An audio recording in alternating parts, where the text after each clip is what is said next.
Om Swastiastu, Assalamualaikum warahmatullahi wabarakatuh. Salam sejahtera untuk kita semua, Shalom, Namo Buddhaya. Perkenalkan, nama saya Madisa Fitri Paratra Mabukian dengan NIM 19130310007 dari kelas 6A Pendidikan Kimia akan mempresentasikan terkait dengan ujian akhir semester mata kuliah Biokimia.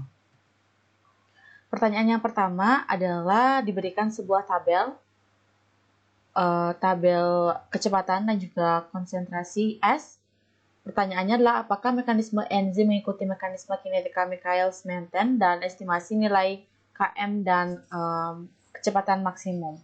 Nah, berdasarkan grafik di atas, grafik yang tertera pada slide, maka mekanisme enzim tersebut mengikuti mekanisme kinetika Michaelis-Menten karena sesuai dengan persamaan Michaelis-Menten yang menyatakan bahwa laju reaksi enzimatik akan meningkat saat konsentrasi substrat meningkat.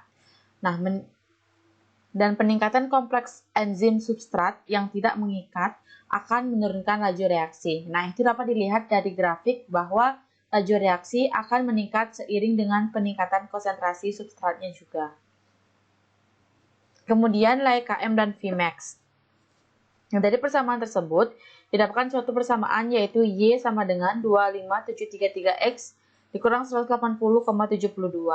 Nah, maka dengan nilai Y sama dengan 0, maka X-nya adalah 0,007.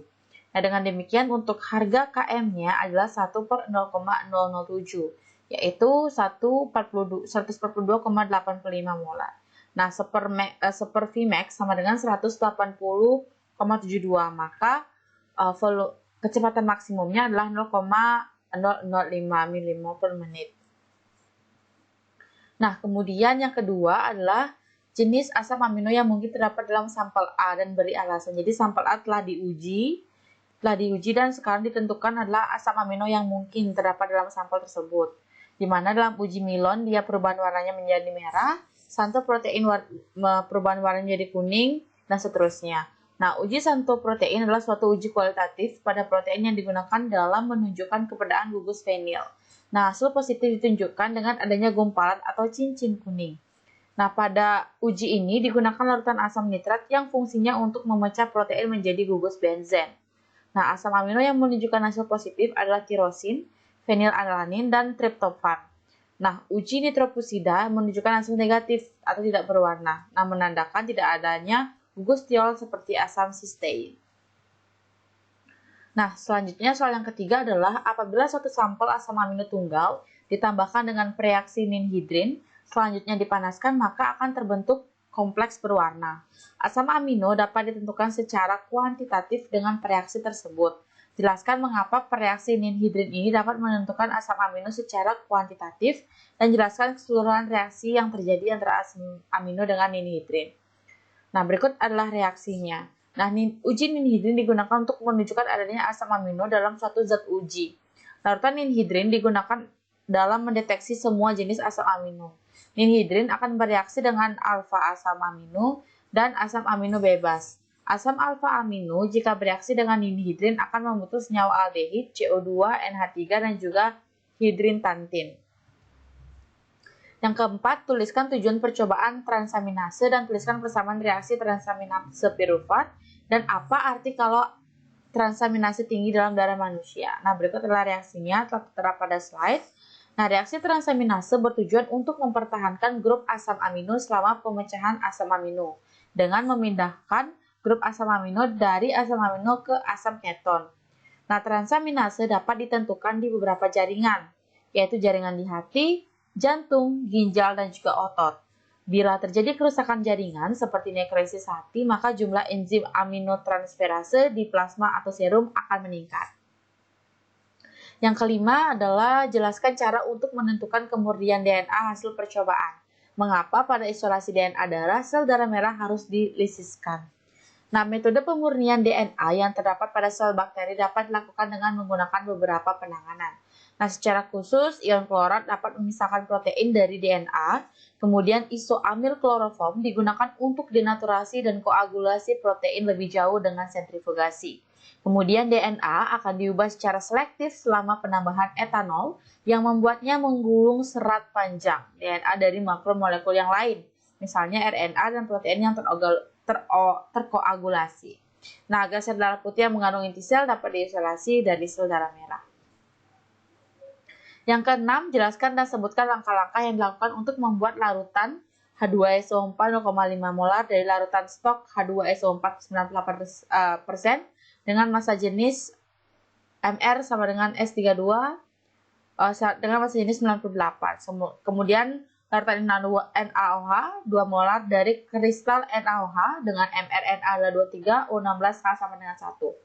Yang pertama adalah membuat larutan H2SO4 0,5 molar sebanyak 150 ml misalkan. Yang pertama kita perhitungan dulu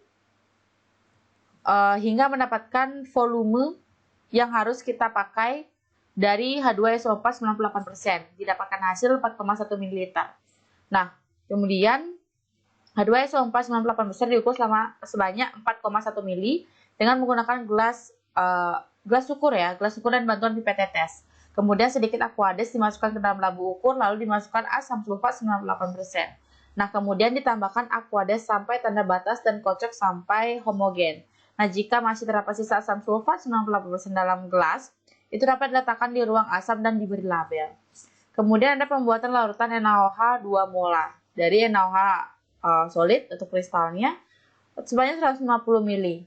Pertama kita hitung dulu berapa gram NaOH kristal yang diperlukan. Dengan masanya didapatkan 12 gram. Nah, pada NaOH ditimbang dulu 12 gram, kemudian dimasukkan ke dalam gelas beker, lalu dituangkan Aquades sebanyak 150 ml. Kemudian, larutan diaduk hingga padatan NaOH larut. Nah, lalu Aquades dimasukkan sedikit ke dalam labu ukur, kemudian larutan NaOH yang telah homogen dimasukkan ke dalam labu ukur sampai batas labu ukur. Nah, kemudian dikocok larutan kembali hingga homogen. Yang ketujuh, nah dalam percobaan titrasi formal asam amino, sebutkan fungsi bahan berikut. A. Larutan gelatin dan B. Larutan formaldehid 40% dan C. Mengapa harus ditambahkan basa, asam, dan fenolftalin pada formalin sampai merah muda. Yang pertama adalah yang A. Larutan gelatin. Nah, larutan gelatin pada titrasi formal asam amino berfungsi sebagai reagen yang merupakan produk alami yang diperoleh dari hidrolisis parsial kolagen. Gelatin adalah protein larut yang bersifat gelling agent atau bahan pembuat gel atau sebagai ion gelling agent. Nah, sumber bahan baku gelatin dapat berasal dari tulang dan kulit sapi atau babi. Nah, gelatin terdiri dari glisin dengan komposisi besar protein dan 4 hidroksi residu. Tipe strukturnya itu ALA, GLY Pro, ARG, GLY 4, HYP, GLY PR. Kemudian yang ke B. Nah, gugus amonium dari asam amino adalah buffer pada pH yang tinggi atau di atas pH 11 karena tidak mungkin untuk menitrasinya pada titik akhir suatu indikator. Hal yang sama terjadi karena gugus karboksil adalah buffer pada pH rendah. Nah, tidak mungkin juga untuk menitrasinya dengan asam. Oleh karena itu ditambahkan formaldehid 40%, yang mana formaldehid 40% pada larutan asam amino berfungsi sebagai pereaksi dengan gugus amino yang tidak bermuatan atau menghilangkan kebebasan gugus amino sehingga memungkinkan gugus amino membuffer pada daerah pH yang lebih rendah dan dapat dititrasi pada titik akhir secara kuantitatif menggunakan suatu indikator. Nah, reaksi yang terjadi dalam titrasi dengan penambahan formaldehid 40% merupakan reaksi pembentukan dimetiol. Kemudian yang ke C, tujuannya. Mengapa harus ditambahkan basa, asam, dan fenolftalin pada formalin sampai merah muda? Tujuannya adalah agar larutan gelatin bersifat basa, sedangkan tujuan penambahan asam atau HCl adalah agar pH pada larutan menjadi 8 karena pada pH ini enzim tripsin mampu bekerja secara optimal. Nah, serta penambahan fenolftalin itu berfungsi sebagai indikator yang akan menunjukkan bahwa adanya perubahan warna ketika pH lingkungannya itu berubah. Yang ke-8 adalah menjelaskan terkait dengan peristiwa salting in dan salting out. Kemudian jelaskan dengan mekanisme reaksi mengapa warna ungu terjadi pada uji protein Biorep.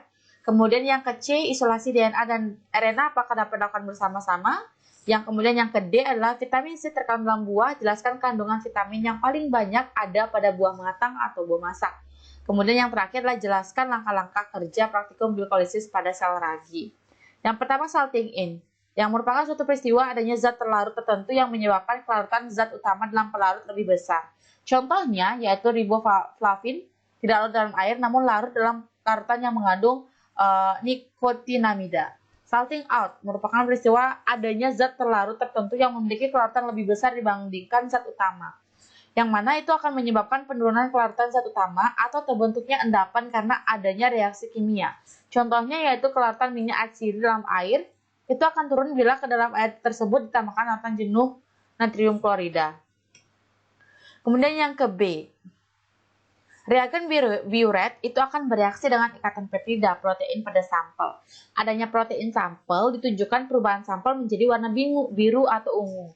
Pembentukan warna ungu disebabkan karena adanya kompleks Cu positif dengan ikatan peptida protein. Prinsip ini itulah interaksi antara ninhidrin dengan asam amino bebas. Pada uji ninhidrin, warna ungu pada larutan disebabkan karena adanya reaksi yang terjadi antara alpha amino acid dengan ninhidrin. Senyawa ninhidrin yang bersifat oksidasi tinggi menyebabkan terjadinya dekarboksilasi oksidatif terhadap alpha amino acid, menghasilkan hidritantin, CO2, NH3, dan juga aldehid. Nah, bergabungnya senyawa amonia atau NH3, hidritantin, dan ninhidrin tersebutlah yang memberikan warna ungu atau biru pada larutan. Selanjutnya adalah langkah-langkah kerja praktikum gliukosis pada sel ragi. Ini sebanyak 4 buah Erlenmeyer disiapkan dan diberi tanda 1, 2, dan 3. Erlenmeyer 1 digunakan sebagai kontrol positif, yang kedua digunakan sebagai negatif, dan yang ketiga digunakan untuk melihat pengaruh inhibitor. Pada Erlenmeyer pertama dimasukkan suspensi ragi roti sebanyak 14 ml dan larutan glukosa 2% sebanyak 2 ml. Erlenmeyer kedua dimasukkan 14 ml suspensi ragi roti yang telah dididihkan dan larutan glukosa 2% sebanyak 2 ml.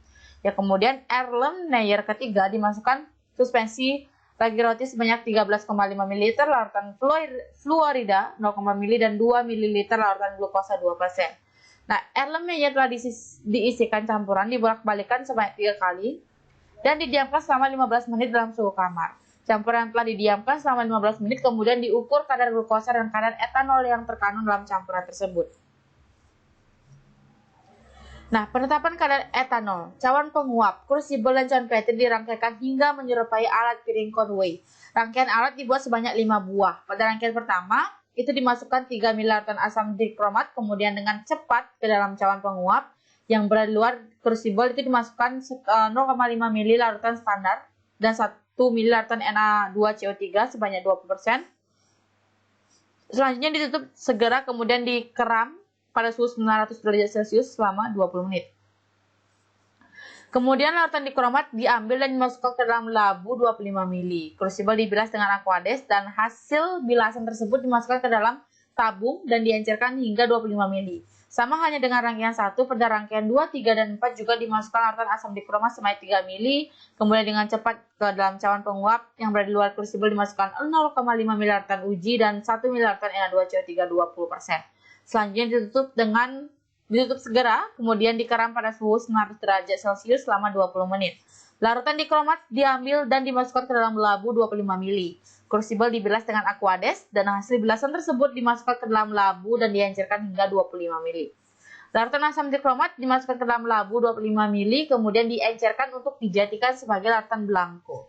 Larutan diuji absorbansinya dengan panjang gelombang 450 nanometer. Nah, kemudian yang ke-9.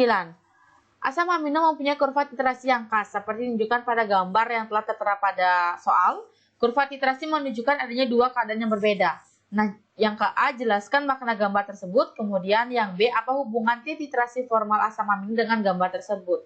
C, percobaan titrasi formal asam amino menggunakan larutan gelatin dan NaOH. Kemudian sebutkan fungsi larutan tersebut dalam percobaan.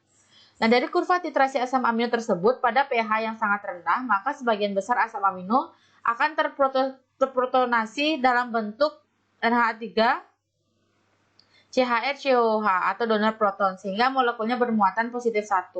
Kemudian setelah basa ditambahkan atau dititrasi, maka gugus COOH, gugus asetat dari asam amino akan melepaskan protonnya atau hampir terdeprotonasi secara sempurna sehingga membentuk NH3, CHR, COO- dengan muatan 0. Kemudian dilakukan titrasi lagi, maka gugus amonia atau NH3 positif pada asam amino di protein tersebut akan terdeprotonasi sehingga secara sempurna membentuk NH2CH2CO dengan muatan -1.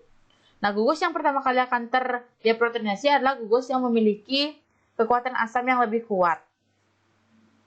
Yang ke B, hubungan titrasi formal asam amino dengan gambar kurva adalah kurva titrasi tersebut digunakan untuk memudahkan penentuan titik ekivalen dan titik isoelektrin yang bentuk kurva titrasinya tergantung pada jenis asam amino, asam, dan basa yang digunakan.